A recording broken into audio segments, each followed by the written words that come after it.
வணக்கம். வியாழக்கிழமை ஜூன் மாதம் 5ஆம் தேதி விசுவாவசு வருஷம் வைகாசி மாதம் 22ஆம் தேதி ஹஸ்த நட்சத்திரம். இன்றைய நட்சத்திரம் ஹஸ்தம். திதி வளர்ப்பிறை. தசமி. யோகம் அமிர்த யோகம். ராகு காலம் மதியம் 1:30 முதல் 3 மணி வரை. யமகண்டம் காலை 6 மணி முதல் 7:30 மணி வரை. குளிகை நேரம் காலை 9 மணி முதல் 10:30 வரை. நல்ல நேரம் என்கின்ற சுபஹோரைகள் காலை 9 மணி முதல் 12 மணி வரை, மாலை 4 மணி முதல் 7 மணி வரை, இரவு 8 மணி முதல் 9 மணி வரை. இன்றைய கிரக நிலவரம்: மேஷத்தில் சுக்கிரன், ரிஷபத்தில் சூரியன், மிதுனத்தில் புதன் குரு, கடகத்தில் செவ்வாய், கும்பத்தில் சனி ராகு. இனி தெரிஞ்சுக்கலாம் வாங்க பகுதிக்கு செல்வோம். விரத நாட்களில் கோவிலில் வழங்கப்படும் பிரசாதத்தை சாப்பிடலாமா? விரதம் இன்னைக்கு எதுவுமே சாப்பிட மாட்டேன் அப்படின்னு சொல்லிட்டு போகிறோம், கோயிலுக்கு போகிறோம். அங்கே ஒரு தொன்னையில் சக்கரை பொங்கல் கொடுக்குறாங்க, இல்லை புளியோதரை கொடுக்குறாங்க, சாமி பிரசாதம் அப்படின்றாங்க. அது சாப்பிடலாமா கூடாதா? விரதம்னா ஒன்றும் சாப்பிடக்கூடாது. ஆனால் கோயிலில் பிரசாதம் கொடுத்தா அதை வேண்டான்னு சொல்லலாமா, இல்லை வாங்கி சாப்பிடலாமா? எது சரி? ரொம்ப யோசிச்சு பதில் சொல்ல வேண்டியிருக்கு இந்த கேள்விக்கெல்லாம். விரதம் பங்கம் ஆயிடுமே, சாப்பிட்டா விரதம் பங்கம் ஆயிடும். விரதத்தை நிறைவு செய்யும் பொழுது பூர்த்தி பண்ணுறதே, அதை முடிக்கும் போது பிரசாதம் சாப்பிடலாம். விரதத்தில் நடுவில் பிரசாதம் கூட சாப்பிடக்கூடாது. எங்கள் மகளுக்கு 14 வயதாகிறது. கேது தசை உள்ளது. இன்னும் 5 வருடங்களுக்கு. கேது தசையில் ஏதாவது தொந்தரவு வருமா? அதிலிருந்து காத்துக்கொள்ள என்ன பரிகாரம் செய்ய வேண்டும்? மீனராசி, ரேவதி நட்சத்திரம். அதாவது கேது தசை படிக்கும்போது வந்தால் நல்லதுங்க, ஒன்றும் கெடுதல் பண்ணாது. படிப்பு நல்லா வரும். ஏன்னா கேதுவுக்கு ஞானகாரகன்னு பேர். ஞானத்தை கொடுப்பவன். ஞானம்னா அறிவு. பொதுவாக ஞானம்ன்ற வேர்டுக்கு அறிவு. ஞானம்னா உடனே அது ஏதோ ஆன்மீகத்தோட தொடர்புடைய ஒரு சொல்லு தான், அது மட்டும்தான் அர்த்தம். ஒரு அர்த்தம் தான் நினைக்காதீங்க. ஞானம்னாக்க நாலெட்ஜ். ஸோ கேது தசையில் சின்ன வயசில் கேது தசை வந்துன்னா நிறைய படிக்கணுன்ற ஆர்வம் ஏற்படும். தன்னுடைய நாலெட்ஜை இம்ப்ரூவ் பண்ணிக்குவாங்க. எல்லா சப்ஜெக்ட்லேயும் ஆர்வம் ஏற்படும். அதனால் கேது தசை சின்ன வயசில் வந்ததுனால தவறு கிடையாது. கேது தசை முடிஞ்ச பிறகு சுக்கிரதசையில் தான் திருமணத்தை பற்றி நீங்கள் யோசனை பண்ணணும். கேது தசையில் படிப்பில் மட்டும் கான்சன்ட்ரேட் பண்ணலாம். அது எந்த கெடுதலும் செய்யாது. கேது தசையில் எப்போ என்ன பண்ணக்கூடாதுன்னா, இன்வெஸ்ட்மெண்ட் பண்ணக்கூடாது. வியாபாரம் ஆரம்பிக்கிறதெல்லாம் கேதுவில் ஆரம்பித்தா அது கேதுவில் ஆரம்பித்தா லேது ஒன்றும் இல்லாமல் போயிடும். அதனால் அதை மட்டும் தான் பண்ணக்கூடாது. இந்த வயசில் படிக்கிற வயசில் உங்கள் பாப்பாவுக்கு கேது தசை வந்திருக்கிறது நல்லது தான். அதனால் எதுவும் பயப்படுற மாதிரி ஒன்றும் இல்லை. பரிகாரம்னு பார்த்தீங்கன்னா விநாயகர் தான் கும்பிட்டுட்டே இருக்கணும். நான் ஏற்கனவே சொல்லியிருக்கேன், திரிசூலம் கோவிலில் இருக்கிற விநாயகர் பாம்பையே மேலே போட்டுட்ருக்காரு, இடுப்புலெல்லாம் கட்டிக்கிட்டு இருக்காரு, பூணூலாக போட்டிருக்கார், பாம்பை பூணூல் மாதிரி போட்டுருக்கார். நாக யஜ்ஞோபவீத கணபதியாக அங்கே திரிசூலம் அப்படிங்கிறது சென்னை விமான நிலையத்திற்கு எதிரில் 1 கிலோமீட்டர் தூரத்தில் இருக்கிறது. ஒரு சின்ன அப்படி ஒரு மேடு ஏறி இறங்கினா திரிசூலம் கோயில் வரும். மலை மேலே இல்லை, மலைக்கு கீழே தான் இருக்குது திரிசூலம். 4 புறங்களிலும் 4 மலைகளால் சூழப்பட்டது திரிசூலம் கிராமம். சோழர் காலத்திலே கட்டப்பட்ட கோவில். 1200 ஆண்டுகள் பழமையான கோவில், சிவன் கோவில். ரொம்ப ஏன்ஷியன்ட், பழைய கோவில். அங்கே அந்த நாக யஜ்ஞோபவீத கணபதி இருக்கார். கேது தசை நடக்கிறவங்க அங்கே போய் அந்த பிள்ளையாருக்கு அர்ச்சனை பண்ணிட்டு வாங்க. உங்கள் பேர், நட்சத்திரம், ராசி, கோத்திரம் தெரிஞ்சால் கோத்திரம் எல்லாம் சொல்லி வாங்கிட்டு போயிடுங்க. கையில் எல்லாம் சாமான்லாம் வாங்கிட்டு போங்க. பூஜைக்கு வேணுங்கெல்லாம் வாங்கிட்டு போய் அங்கே போய் அர்ச்சனை பண்ணிவிட்டு பிள்ளையாரை கும்பிட்டுட்டு வாங்க. அந்த சிவனும் திரிசூலநாதர், அம்பாள் திரிபுர சுந்தரி, அவங்களையும் தரிசனம் பண்ணிட்டுவாங்க.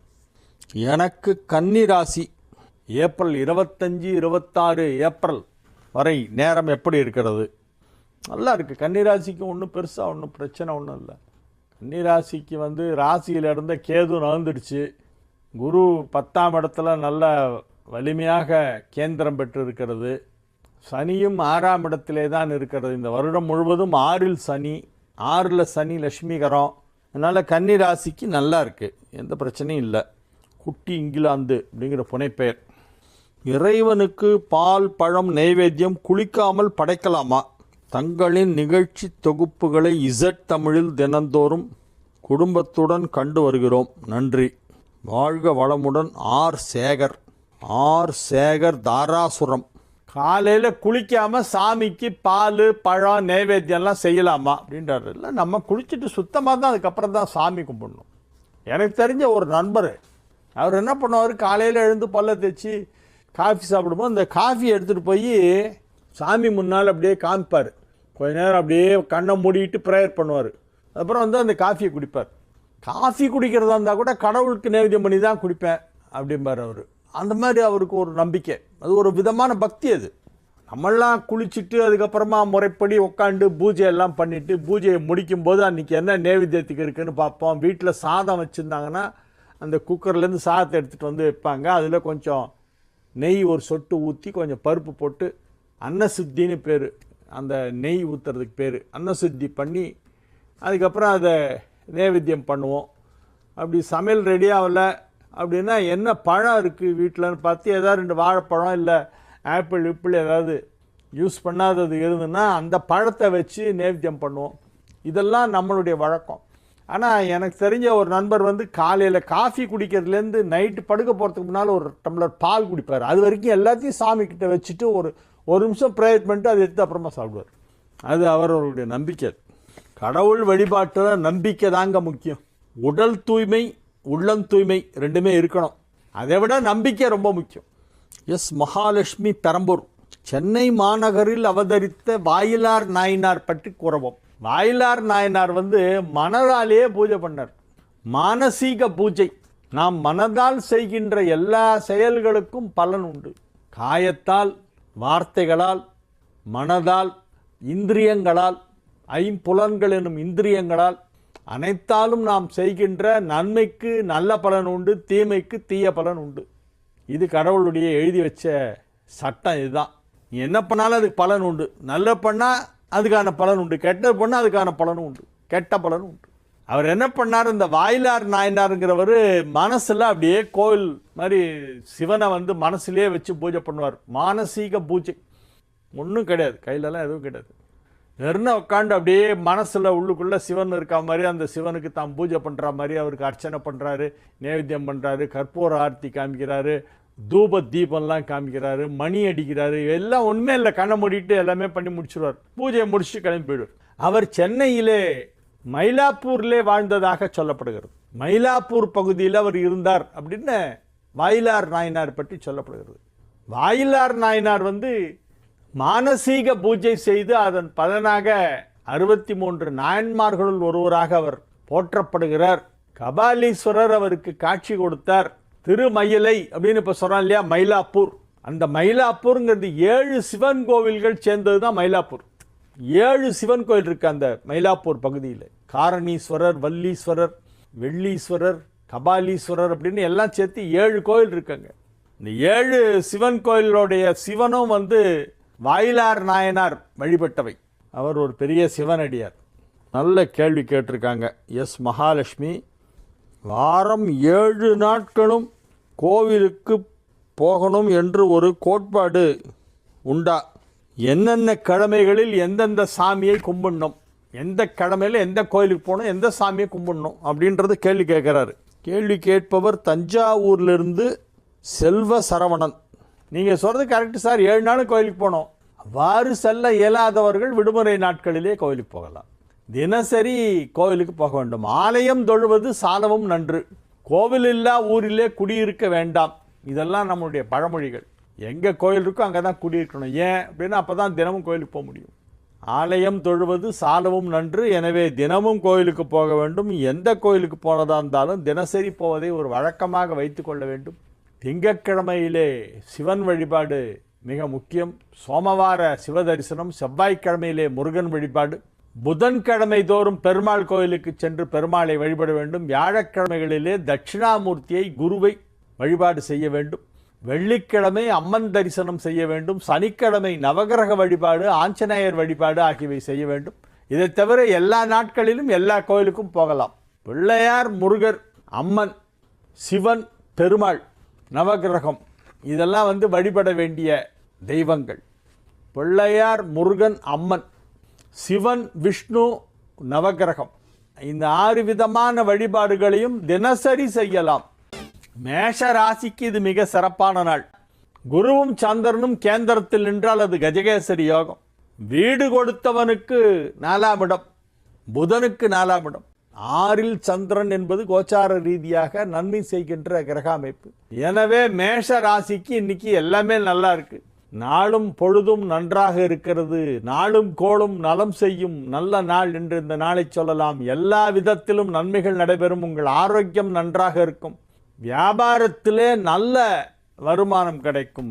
வியாபார வளர்ச்சி சற்று அதிகரிக்கும். குடும்பத்தில் அனைவரும் அமைதியாக இருப்பார்கள். குடும்ப வாழ்க்கை நிம்மதியாக இருக்கும். சந்தோஷமாக இருக்கும். எல்லாரும் ஒருத்தருக்கு ஒருத்தர் சிரித்து பேசிட்டு சந்தோஷமாக இருப்பாங்க. ஃபேமிலியில் ஒரு நல்ல சந்தோஷ அலை வீசும். மகிழ்ச்சி அலை வீசுகின்ற நாள். எனவே நீங்கள் உங்களுடைய வேலைகளையும் நன்றாக செய்வீர்கள். அலுவலக பணிகள், வியாபாரம், உத்தியோகம் என எதுவாக இருந்தாலும் அதை நன்றாக செய்வீர்கள். எனவே இது ஒரு நல்ல நாள். ரிஷப ராசிக்கு இன்றைய தினம் மகிழ்ச்சியான நல்ல செய்திகளெல்லாம் வந்து சேர்கின்ற நாளாக ரிஷபத்திற்கு வழங்கும். ரிஷப ராசி மாணவ மாணவியர் மேல் படிப்பு படிப்பதிலே ஆர்வம் காட்டுவார்கள். மேல் படிப்பு படிப்பதற்கு வாய்ப்புகள் கிடைக்கும். நல்ல பல்கலைக்கழகங்களிலிருந்து உங்களுக்கு அட்மிஷன் கிடைக்கும். இப்போ இன்னொரு சமீபத்தில் ஒரு நல்ல செய்தி தெரியுமா உங்களுக்கு? எல்லாருக்கும் பொதுவாக சொல்கிறேன், 12 ராசிக்காரங்களும் தெரிஞ்சுக்க வேண்டிய ஒரு நல்ல செய்தி. ஃபாரினில் இருக்கிற யூனிவர்சிட்டிஸ்லாம் இந்தியாவில் வந்து அவங்களுடைய கேம்பஸ் ஒன்று ஆரம்பிக்கிறாங்க. அதற்கான அக்ரிமெண்ட் வந்து MOU சைன் ஆயிருக்கு. ஃபாரின் கண்ட்ரீஸ்லேருந்து யூனிவர்சிட்டி இந்தியாவுக்கு வராங்க. இங்கே வந்து ஆரம்பிக்கிறாங்க ஒரு கேம்பஸ். இப்போ ஹார்வர்ட் யூனிவர்சிட்டியில் படிக்கணும்னா Harvard university is coming to India. You need not go to Harvard. அந்த மாதிரி ஒரு சுச்சுவேஷன் வருது. இப்போ தான் முதல்ல பெங்களூருக்கு ஒரு யூனிவர்சிட்டி வருது கலிஃபோர்னியாவிலேருந்து. அதுக்கு அடுத்தது குஜராத்தில் வந்து இன்னொரு யூனிவர்சிட்டி ஒன்று வருது யூரோப்பில் இருந்து. அமெரிக்காவில் இருக்கிற யூனிவர்சிட்டி, யூரோப்பில் இருக்கிற யூனிவர்சிட்டி எல்லாருமே வந்து ஒவ்வொன்றா இந்தியாவுக்கு வர்றாங்க. அதனால் இனிமேல் நான் ஃபாரின் போய் தான் படிப்பேன்லாம் சொல்ல வேணாம். ஃபாரின் யூனிவர்சிட்டி இங்கே வருது, இங்கே போய் படி. அதற்கான நேரம் இப்பொழுது வருகிறது. அதனால் நம்மளுடைய கல்வி, இந்திய மாணவர்களுடைய மாணவ மாணவியரின் கல்வி முன்னேற்றம் அதனால் சிறப்பாக இருக்கும். வெளிநாட்டுக்கு சென்று தான் அந்த பல்கலைக்கழகத்தில் படிக்க வேண்டும் என்ற அவசியம் இல்லை. அந்த பல்கலைக்கழகமே இந்தியாவை நோக்கி வருகிறது.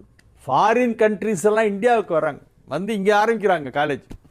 அதனால் கல்வி தரம் உயரும். ரிஷப ராசிக்கு இப்போ கல்வி தரம் நன்றாக இருக்கிறது. மிதுன ராசி அன்பர்கள் இன்றைய நாள் மிக சிறப்பான நன்மைகளை எல்லாம் அடையக்கூடிய நல்ல நாளாக விளங்குகிறது. 4ஆம் இடமான கன்னியிலே சந்திரன் இருக்கும் பொழுது நன்மைகள் அதிக அளவிலே நடைபெறும். ராசிக்கு 4ஆம் இடத்தில் சந்திரன், ராசி அதிபதிக்கு 4ஆம் இடம், ராசிக்கும் 4ஆம் இடம். 4ஆம் இடம் என்பது ராசி அதிபதியின் வீடு. புதனுக்கு 2 வீடு, மிதுனம் கன்னி. மிதுனத்தில் இப்போ புதன் இருக்கு, கன்னிக்கு சந்திரன் வருது. அது ரெண்டும் ஒன்றுக்கு ஒன்று கேந்திரம். குருவிற்கு கேந்திரம், புதனுக்கு கேந்திரம். எனவே சந்திரனுடைய சஞ்சாரம் நன்றாக இருக்கிறது. நல்ல நாள். இன்று நன்மைகள் அதிக அளவில் நடைபெறக்கூடிய நல்ல நாள். எல்லா விதமான நன்மைகளும் நடைபெறும். வியாபாரிகளுக்கு நல்ல முன்னேற்றம் ஏற்படும். வியாபாரத்திலே வளர்ச்சி நன்றாக தெரியும். வியாபார வளர்ச்சி பொருளாதாரத்திலே பிரதிபலிக்கும். உங்களுடைய growth வந்து மானிட்டரி growth என்னங்கிறத வெளிப்படுத்தலாம் இன்னைக்கு. அந்த மாதிரி ஒரு நேரம் வந்திருக்கிறது. எனவே நன்மைகள் அதிக அளவிலே நடைபெறக்கூடிய நல்ல நாள். மாணவ செல்வங்கள் அழகாக படித்து நல்ல மதிப்பெண் வாங்குவார்கள். வியாபாரிகளுக்கு தனலாபம் அதிகமாக கிடைக்கும். தனஸ்தானாதிபதி உச்சம் பெற்று இருக்கிறது. தனஸ்தானத்திலே தனகாரகன் அமர்ந்திருக்கிறது. எனவே பொருளாதார வளர்ச்சி குறிப்பிட்டு சொல்லும்படி கணிசமாக மிக சிறப்பாக இருக்கக்கூடிய நல்ல நாளாக நாள் விளங்கும். கடக ராசிக்கு இன்றைய நாள் எல்லா விதமான நல்ல விஷயங்களும் நடைபெறுகின்ற நாள். கடக ராசியிலே உள்ள திருமண வயதினருக்கெல்லாம் இப்பொழுது திருமண நிச்சயதார்த்தம் நடைபெறும். நீங்கள் எதிர்பார்ப்பது போலவே உங்களுக்கு நல்ல வாழ்க்கை துணை அமையப்போகும் நேரம் வந்துவிட்டது. இப்போ திருமணத்திற்கான பேச்சு நடைபெறும். திருமணம் அடுத்த ஆண்டு நடைபெறும். தை மாதத்திலே திருமணம் நடக்க வாய்ப்பு இருக்கிறது. தை அல்லது மாசி மாதத்திலே இந்த தமிழ் வருடத்திற்குள்ளாக திருமணம் நடைபெறும். ஆனால் ஆங்கில வருடம் 26 வந்துடும். 2026 தான் கல்யாணம் நடக்கும். 2026 மார்ச்சில் தான் சனி பெயர்ச்சி. அதனால் ஏப்ரலில் கல்யாண டேட் வைங்க. இப்போ பார்க்கலாம், பொண்ணு பார்க்கறது பேசுறதெல்லாம் இப்போ ஆரம்பிச்சிடலாம். கடகத்திற்கு இன்றைய நாள் நல்ல நாள். பதவி உயர்வு கிடைக்கும். வியாபாரத்தில் வளர்ச்சி கிடைக்கும். உத்தியோகத்தில் இருப்பவர்களுக்கு பதவி உயர்வு கிடைக்கும். பொருளாதார வளர்ச்சி மிக மிக சிறப்பாக இருக்கும். 2 குடைவன் வலுவாக போய் 10ஆம் இடத்தில் 10 குடையவனோடு இணைந்திருப்பதால் வருமானம் அதிகரிக்கும். வருமானம் பல மடங்கு அதிகரிக்கும். கொஞ்சம் வருமானம் இன்க்ரீஸ் ஆகல, பல மடங்கு வருமானம் அதிகரிக்கும். எனவே நன்மைகள் அதிக அளவிலே நடைபெறுகின்ற நல்ல நாள். கல்வி முன்னேற்றம் மாணவ மாணவியருக்கெல்லாம் வெகு சிறப்பாக இருக்கும். வியாபாரிகளுக்கு உற்சாகமான நல்ல தகவல்கள் வந்து சேரும். மகிழ்ச்சியாக இருப்பீர்கள். சிம்ம ராசிக்கு இன்று புது வீடு கட்டும் வாய்ப்பு இருக்கிறது. வெகு சிறப்பான நிலையிலே கிரகங்கள் எல்லாம் அமைந்திருக்கின்றன. 9ஆம் இடத்து சுக்கிரன், 10ஆம் இடத்து சூரியன், 11ஆம் இடத்திலே புதன் குரு. இந்த 11ஆம் இடத்திலே புதன் குரு என்பது சிம்மத்திற்கு மிகப்பெரிய நன்மை செய்யும். 2 சுப கிரகங்கள், 2ம் சிம்மத்திற்கு நன்மை செய்யும் கிரகங்கள். அவ்விரண்டு கிரகங்களும் 11ஆம் இடத்திலே போய் இணைந்திருக்கின்றன. புதனும் குருவும் 11ஆம் இடத்திலே சேர்க்கை பெற்றதால் சிம்மத்திற்கு மிகப்பெரிய நன்மை. அசையா சொத்து வாங்குவதற்கு வாய்ப்பு இப்பொழுது ஏற்படும். அல்லது ஏதேனும் பழைய ப்ராப்பர்ட்டி விற்கணும் நினைச்சா இப்ப விற்கலாம். நன்மைகள் நடைபெறுகின்ற நல்ல நாள். வியாபாரிகளாக இருந்தால் வியாபார வளர்ச்சி, உத்தியோகஸ்தர்களாக இருந்தால் பதவி உயர்வு, சம்பள உயர்வு. எனவே நன்மைகள் அதிக அளவிலே தொழில் ரீதியாக நடைபெறுவதற்கு வாய்ப்பு இருக்கிறது. 5 குடையவன் வலுவாக இருப்பதால் குடும்பத்தில் மகிழ்ச்சி ஏற்படும். பிள்ளைகளிடமிருந்து நல்ல தகவல் வந்து சேரும். உங்களுடைய மகன் அல்லது மகள் இப்பொழுது திருமணமானவர்களாக இருந்தால் அவர்கள் நல்ல தகவல் ஒன்றை சொல்வார்கள். நீங்கள் இனிப்பு கொடுத்து அனைவருக்கும் அதை சொல்லி மகிழ்வீர்கள். உங்களுடைய பசங்க ரீசென்ட்லி மேரிடா இருந்தா உங்களுக்கு நல்ல நியூஸ் வரும். நீங்க தாத்தாவாக போறீங்க அப்படின்னு உங்க பையன் ஃபோன் பண்ணி சொல்லுவான். டேய் அப்படியாடா, எவ்வளவு நாள்? அவ என்னமோ 35 நாள்னு சொல்றாப்பா அப்படின்னா, அப்போ கவலை இல்லடா, இனிமே ஒன்றும் ப்ராப்ளம் இல்லை. உடனே அம்மா வருவாங்க. அவளை ஜாகிரதையா இருக்க சொல்லு, நடக்கிறதே மெதுவா நடக்க சொல்லு, ஸ்டெப் பை ஸ்டெப்பு, டமால் டிமில்னு குதிக்க கூடாது, சொல்லி வை அவள்கிட்ட அப்படின்னு அவங்களாம் அட்வைஸ் பண்ணுவாங்க. இந்த மாதிரி வீட்டில் ஒரு நல்ல நியூஸ், உங்களுடைய அடுத்த வாரிசு கொடுக்கும் நல்ல தகவல்களால் அதற்கு அடுத்த வாரிசை நீங்கள் பார்க்க போகிறீர்கள். 3வது தலைமுறையை பார்க்க போறீங்க அப்படின்ற நியூஸ் வரும். எனவே இது ஒரு நல்ல நாள். கன்னி ராசிக்கு இது ஒரு மிக சிறப்பான நாள். நல்ல கிரக அமைப்பு. ராசி அதிபதி 10ஆம் இடத்திலே குருவோடு இணைந்திருப்பதும் ஒரு மிக சிறப்பான கிரக அமைப்பு. 8 குடையவன் 11ஆம் இடத்திலே நீச்சமடைந்ததால் யோகம். ராசி அதிபதி வலுவாக இருக்கிறது, 8 குடையவன் நீச்சமடைந்து விட்டது. எனவே நன்மைகள் அதிகமாக நடைபெறும். நன்மை செய்யும் கிரகங்கள் வலுவாக இருக்கின்றன. தீமை செய்யும் கிரகம் பலகீனமாகிவிட்டது, வலுவிழந்து விட்டது. தீமை செய்யும் கிரகம் எவ்வளவுக்களோ வலுவிழக்கிறதோ அவ்வளவுக்களோ நமக்கு நல்லது. அதே மாதிரி நன்மை செய்யும் கிரகங்கள் வலுவாக இருக்க வேண்டும். ரெண்டுமே இன்னைக்கு இருக்கு. நன்மை செய்யும் கிரகங்கள் புதன் குரு, அது ரெண்டும் வலுவாக இருக்கிறது. 10ஆம் இடத்திலே கேந்திரம் பெற்று புதன் ஆட்சி, குருவும் அங்கே இணைந்திருக்கிறது. நன்மை செய்யாத கிரகம் கன்னி ராசிக்கு நன்மை செய்யாத கிரகம் செவ்வாய், அஷ்டமாதிபதி, 8 குடைவன். நல்ல வேளையா அது 11ஆம் இடத்துல போய் அது நீச்சமாயிடுது. நீச்சமாயிட்டுனா அதோடைய பவர் ரொம்ப கம்மியாயிடும். எதிரி பவர்ஃபுல்லா இல்லை, நீங்க பவர்ஃபுல்லா இருக்கீங்க, அப்ப நீங்க தான் ஜெயிப்பீங்க. எனவே செய்யும் முயற்சிகள் எதுவாக இருந்தாலும் அதில் நிச்சயமாக வெற்றி கிடைக்க போகிறது. இது போன்ற நல்ல நாட்கள் வரும்பொழுது முயற்சிகளை ஏதாவது செய்து கொண்டே இருக்க வேண்டும். நல்ல நாள் என்று பொதுவாக சொன்னாலே அன்றைய தினம் அதிகமாக உழைக்க வேண்டும். ஏன்னா அன்னைக்கு உழைச்சா உடனே பலன் கிடைக்கும். இன்னைக்கு நாள் நல்லா இல்லை அப்படின்னா அன்னைக்கு நீ எவ்வளோ எஃபர்ட் போட்டு உழைச்சாலும் ஒன்றுமே கிடைக்காது. இன்னைக்கு நாள் நல்லா இருக்கு, நீங்கள் ட்ரை பண்ணீங்கன்னா எல்லாமே நடக்கும். எனவே இது ரொம்ப நல்ல நாள். துலா ராசிக்கு இன்றைய நாள் மிக சிறப்பான நன்மைகள் எல்லாம் நடைபெறப் போகின்றன. ராசி அதிபதி 7ஆம் இடத்திலே அமர்ந்து கொண்டு ராசியை அங்கிருந்து பார்த்து கொண்டிருக்கிறது. திருமண வயதில் உள்ள துலா ராசியினருக்கெல்லாம் இப்பொழுது திருமணம் நிச்சயமாகும். கல்வி பயின்று கொண்டிருக்கும் மாணவ மாணவியர் நன்றாக படித்து மேல் படிப்பு படிப்பதற்கு வாய்ப்பு பெறுவார்கள். நீங்கள் எந்த கல்லூரியில் அல்லது எந்த பல்கலைக்கழகத்திலே படிக்க வேண்டும் என விரும்புகிறீர்களோ அந்த பல்கலைக்கழகம், அந்த கல்லூரி உங்களுக்கு இடம் கொடுக்கும், அட்மிஷன் கிடைக்கும். மேல் படிப்பு பற்றிய உங்களுடைய திட்டங்கள் எல்லாம் இப்பொழுது சிறப்பாக இருக்கும். எப்பவுமே மேல் படிப்பு படிக்கும் பொழுது அந்த படிப்பு படித்தா வேலை கிடைக்குமான்றதை பார்க்கணும். சில பேர் என்ன பண்ணுறாங்க, ஏதோ ஒரு படிப்பு படிக்கிறாங்க, பார்த்தா அந்த படிப்புக்கு இங்கே இந்தியாவில் வேலையே இல்லையா, அப்புறம் எதுக்கு அதை போய் படித்தான்னு தெரில. அப்புறம் சம்பந்தமே இல்லாத ஏதோ ஒரு பேங்க்கில் கிளார்க்காக வேலை பார்த்துட்டு இருப்பான். ஏரோஸ்பேஸ் படிக்க போகிறேன் சார். நான் ஏரோஸ்பேஸுக்கு இந்தியாவில் எவ்வளோ வேக்கன்சி இருக்கும் ஒரு வருஷத்துக்கு யோசிச்சுப்பேன். 25 வேக்கன்சி வருமா, 50 வேக்கன்சி வருமா, 100 வரட்டும். படித்தா கண்டிப்பாக வேலை கிடைக்குமான்னா கேரண்டி கிடையாது. அந்த மாதிரி நிறைய எனக்கு தெரிஞ்ச ஏதோ ஏரோஸ்பேஸ்ன்ற ஒரு வேர்டு யூஸ் பண்ணேன். நான் I'm not particularly telling about that. பொதுவாகவே நம்ம என்ன படித்தாலும் படித்த உடனே வேலை கிடைக்குமான்றதை பார்க்கணும். ஏன்னா அல்டிமேட் அதுதான் வேணும். இல்லை எனக்கு அந்த சப்ஜெக்டில் ஒரே ஒரு காதல், எனக்கு அந்த சப்ஜெக்ட் ரொம்ப பிடிக்கும்னா அது நீ தனியாக லைப்ரரியில் போய் உட்காந்து படி அந்த சப்ஜெக்டை பற்றி. உனக்கு அது தொழிலுக்கு உபயோகம் இல்லைன்னாலும் பரவாயில்ல, உனக்கு இன்ட்ரெஸ்ட் இருக்குன்னா நீ வெறும் அது சம்மந்தமான புக்ஸ் எல்லாம் வாங்கி படித்து நாலேஜை இம்ப்ரூவ் பண்ணிக்கோ, தப்பு கிடையாது. பட் படிச்சுட்டு வேலைக்கு போகிறதுக்கு ஏதாவது வேறு படிப்பு தான் வச்சுக்கணும். படிச்சுட்டு வேலைக்கு போகிறதுக்குன்னு ஒரு படிப்பு, இன்ட்ரெஸ்ட்டுக்காக ஒரு படிப்பு, 2 படிப்பு படிக்கலாம், தப்பு கிடையாது. நமக்கு தேவையில்லாத சப்ஜெக்ட்லாம் கூட படிச்சுட்டு இருக்கலாம். எனவே துலா ராசிக்கு இப்பொழுது கல்வி முன்னேற்றம் நன்றாக இருக்கும், தொழில் வளர்ச்சி சிறப்பாக இருக்கும், திருமண தடை விலகும். 7ல் சுக்கிரன் இருப்பதால் திருமணம் இப்பொழுது நிச்சயமாகும். விருச்சிக ராசி அன்பர்கள் இன்றைய தினம் மிகுந்த மகிழ்ச்சியுடன் காணப்படுவார்கள். 7ஆம் இடத்திலே 10 சூரியன் அமர்ந்து கொண்டிருக்கிறது. எனவே தொழிலில் நல்ல வளர்ச்சி ஏற்படும், தொழில் முன்னேற்றம் சிறப்பாக இருக்கும். இந்த தொழில் எதுவாக இருந்தாலும், உங்கள் தொழில் எதுவாக இருந்தாலும் அதில் நீங்கள் முன்னுக்கு வருவீர்கள். உங்கள் ராசி அதிபதி கடகத்தில் நீச்சமடைந்திருக்கிறது. இன்னும் 4 நாளைக்கு புதன், வியாழன், வெள்ளி, சனி வரைக்கும் செவ்வாய் நீச்சம். கடக ராசியிலே செவ்வாய் நீச்சமடைந்திருக்கிறது. அது விருச்சிக ராசிக்கு ராசி அதிபதி 8ஆம் தேதி அன்னைக்கு காலையில் ஞாயிற்றுக்கிழமை அன்னைக்கு அது கடகத்திலிருந்து பெயர்ச்சியாகி சிம்மத்திற்கு வந்து விடுகிறது. சிம்ம ராசிக்குள்ளே செவ்வாய் பிரவேசித்த பிறகு விருச்சிக ராசியினருக்கு அதிக நன்மைகள் நடைபெறும். இன்னொரு 4 நாளில் சில கிரக மாற்றங்கள்லாம் ஏற்படும். அந்த கிரக மாற்றங்கள் எல்லாமே விருச்சிக ராசிக்கு சாதகமாக இருக்கிறது. விருச்சிக ராசிக்கு ரொம்ப ரொம்ப சாதகமாக இருக்குது. எனவே இது ஒரு மிக சிறப்பான நல்ல நேரம் நடைபெற்று கொண்டிருக்கிறது. மகிழ்ச்சியாக இருப்பீர்கள், வெற்றிகரமாக உங்கள் பணிகளை செய்வீர்கள், ஆரோக்கியமாக இருப்பீர்கள்.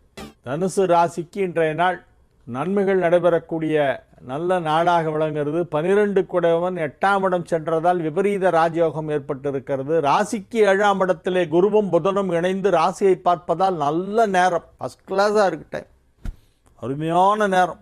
7ஆம் இடத்திலே புதன் குரு சேர்க்கை, அது தனுசிற்கு பெரிய நன்மை.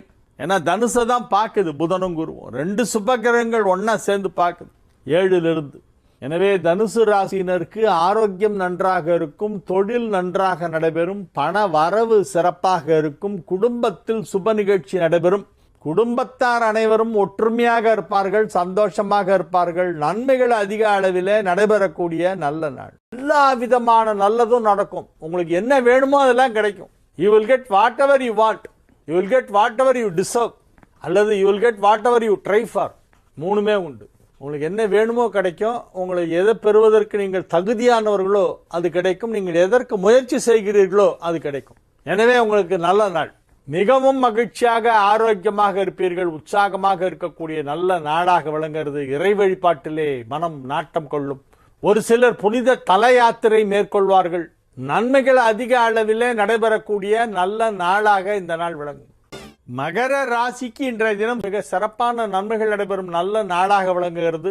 உத்தியோகத்திலே மேன்மை அடைவீர்கள், வியாபாரத்திலே நல்ல முன்னேற்றம் ஏற்படும். கலைத்துறை சார்ந்தவர்களுக்கு நல்ல வாய்ப்புகள், புதிய வாய்ப்புகள், பெரிய வருமானம் கிடைக்கக்கூடிய வாய்ப்புகள், இப்படி எல்லா விதமான நல்ல வாய்ப்புகளும் கிடைக்கும். என்ன பிசினஸா இருந்தாலும் சரி, என்ன உத்தியோகமா இருந்தாலும் சரி, என்ன மாதிரி ஜாபா இருந்தாலும் சரி, உங்களுக்கு நல்லது நடக்கும். நன்மைகள் நடைபெறக்கூடிய நல்ல நாள். இன்னும் ஏராளமான நன்மைகள். நன்மைகள் எவ்வளவு அப்படிங்கறத லிஸ்ட் போட்டுக்கிட்டே போலாம், பெரிய லிஸ்டா இருக்கும். வியாபாரம் நல்லா இருக்கும், பணம் நிறைய வரும், ஆரோக்கியம் நல்லா ஆயிடும். உத்தியோகத்தில் இருக்கிறவங்களுக்கு வேலையிலே முன்னேற்றம், பதவி உயர்வு, புதிய பொறுப்புகள் வழங்குவார்கள். ஒரு சிலருக்கு பதவி உயர்வுடன் கூடிய பணியிட மாற்றமும் கிடைக்கும். எனவே நன்மைகள் அதிக அளவிலே நடைபெறும். குடும்பத்தில் மகிழ்ச்சியான சூழ்நிலை ஏற்படும். குடும்ப வாழ்க்கை ஒற்றுமையாக இருக்கும். அந்யோன்யமான, இணக்கமான, நல்ல நெருக்கமான உறவு கணவன் மனைவிக்கிடையே ஏற்படும். எனவே இது ஒரு நல்ல நாள். கும்ப ராசிக்கு இன்று சந்திராஷ்டமம் இருக்கிறது. எனவே புதிய முயற்சிகளில் இறங்க வேண்டாம். கோபத்தை கட்டுப்படுத்த வேண்டும். உங்க கோபம் எங்க செல்லுபடியாகுமோ அங்க கட்டுப்படுத்தணும். செல்லுபடியாகாத இடத்துல கோபத்தை கட்டுப்படுத்தினாலும் ஒண்ணுதான், கட்டுப்படுத்தலனாலும் ஒண்ணுதான். எங்க உங்க கோபம் பலிக்குமோ, எங்க செல்லுபடியாகுமோ அங்க கோபத்தை கட்டுப்படுத்தணும். அதான் வள்ளுவர் சொல்வார், செல்லிடத்து காப்பான் சினம் காப்பான், அல்லிடத்து காக்கின் என் காவாக்கால் என். செல்லிடத்து காப்பான் சினம் காப்பான். சினம்னா கோபம், சினம் காக்க வேண்டும். எங்கு? செல்லிடத்து காப்பான். எங்கே செல்லுபடியாகுமோ அந்த இடத்துல நீ உன் கோபத்தை கட்டுப்படுத்தணும். உன் கோபம் செல்லுபடியாத இடத்துல நீ கோபத்தை கட்டுப்படுத்தினா என்ன, கட்டுப்படுத்தாட்ட என்ன. இறை வழிபாட்டிலே கவனம் செலுத்துங்கள். முருகப்பெருமான் வழிபாடு இப்பொழுது அவசியம் செய்ய வேண்டும். முருகனை வழிபாடு செய்யுங்கள். மீன ராசிக்கு இன்றைய நாள் நல்ல நாள். 4ஆம் இடத்திலே புதன் குரு சேர்க்கை என்பது மீனத்திற்கு பெரிய யோகம். 1, 4, 7, 10 ஆகிய வீடுகளுக்கு அதிபதிகள் 4ஆம் இடத்திலே இணைந்திருப்பது யோகம். 1, 4, 7, 10 4 வீடுக்கு அதிபதி 2 கிரகம், புதன் குரு. 2 4ல் போய் ஒன்றா சேர்ந்துருச்சு. 4th ஹவுஸில் புதன் குரு 2 சேர்ந்து கேந்திரத்தில் உட்காந்து உங்களுக்கு பெரிய அதிர்ஷ்டத்தை கொடுத்து கொண்டிருக்கிறது. பெரிய பெரிய பதவிகளெல்லாம் உங்களுக்கு கிடைக்கப் போகின்றன. உங்கள் அலுவலகத்திலே பதவி உயர்வு கிடைப்பதற்கான வாய்ப்பு சற்று அதிகமாக காணப்படுகிறது. குடும்பத்தில் அமைதி நிலவும். யாருக்கா குழந்தை பிறக்கும் உங்கள் ஃபேமிலியில், நீங்கள் குழந்தை பிறக்கிற வயசில் இருந்தால் அவங்களுக்கு இப்போ குழந்தை பிறக்கும், வம்சம் விருத்தியாகும். இல்லை உங்கள் பசங்கள்லாம் பெரியவங்களாயிட்டாங்க, கல்யாணம் ஆகிடுச்சுன்னா அவங்களுக்கு குழந்தை பிறக்கும். நீங்கள் தாத்தா ஆகிடுவீங்க, இல்லைன்னா பாட்டி ஆகிடுவீங்க. வம்ச விருத்தி ஏற்படுகின்ற நேரம். வாழையடி வாழையென வந்ததொரு கூட்டந்தனிலே இப்பொழுது வம்சம் விருத்தியாகும். உங்கள் குடும்பத்தில் யாருக்காவது குழந்தை பிறக்கும். அந்த சந்தோஷத்தை கொண்டாடுவீர்கள். ஸ்வீட்டு கொடுப்பீங்க, நான் 3ஆவது தரம் தாத்தா ஆயிட்டேன் அப்படின்னு. அந்த மாதிரி உங்களுக்கு ஒரு ஹாப்பி நியூஸ் வரக்கூடிய நாளாக இந்த நாள் விளங்குகிறது. நன்மைகள் அதிக அளவிலே நடைபெறுகின்ற நல்ல நாள். நீங்கள் இறைவனிடத்திலே எதை வேண்டிக் கொள்கிறீர்களோ அந்த வேண்டுதல் எல்லாமே அப்படியே நடக்கும். கடவுள் நடத்தி கொடுப்பார். கடவுள் நடத்தி கொடுப்பார் என்பதை கிரகங்கள் சொல்கின்றன. கிரகங்கள் என்ன சொல்கின்றன அப்படிங்கிறத பார்த்து அதை ரீடிங் பண்ணி சொல்றது தான் என்னுடைய வேலை. நான் என்னுடைய சொந்த கற்பனையில் எதுவுமே சொல்றது கிடையாது. கிரகங்கள் என்ன சொல்கின்றன, இங்க கிரகம் இருந்தா என்ன அர்த்தம், என்ன பலன், அந்த கிரகம் அங்க போச்சுன்னா அதுக்கு என்ன அர்த்தம், அதுக்கு என்ன பலன், இது சொல்றது தான் என்னுடைய வேலை. வெறும் ரீடிங் தான் இது. கிரகம் எதை சொல்லும், கடவுள் என்ன சொல்றாரோ அதை கிரகம் சொல்லும். அந்த கிரகம் என்ன சொல்லுதுங்கிறது யாருக்கு தெரியும், ஜோசியர்களுக்கு மட்டும்தான் அதை படிக்க தெரியும். அது ஒரு லாங்குவேஜ். அந்த லாங்குவேஜை நான் கத்துட்டு இருக்கேன், அதனால உங்களுக்கு நான் அதை எடுத்து சொல்றேன். அதனால இப்போ ரொம்ப பெரிய நன்மை எல்லாம் நடைபெற போகிறது. ரொம்ப பெரிய பெரிய பெரிய நன்மைகள் எல்லாம் நடைபெற போகிறது. மிகப்பெரிய நன்மைகள் மிக சுலபமாக நடைபெறும். ஆச்சரியமா இருக்கும். ஐயோ இவ்வளோ பெரிய விஷயத்த நம்ம முடிச்சிட்டோமா அப்படின்னு நீங்களே அப்படியே கண்ணாடி முன்னால் நின்று உங்களை பார்த்து நீங்களே ஆச்சரியப்படுவீங்க. அந்த மாதிரி ஒரு நேரம். நன்மைகள் நடைபெறுகின்ற நல்ல நாள். வாழிய செந்தமிழ், வாழ்க நற்றமிழர், வாழிய பாரத மணித்திருநாடு. வந்தே மாதரம், வந்தே மாதரம், வந்தே மாதரம்.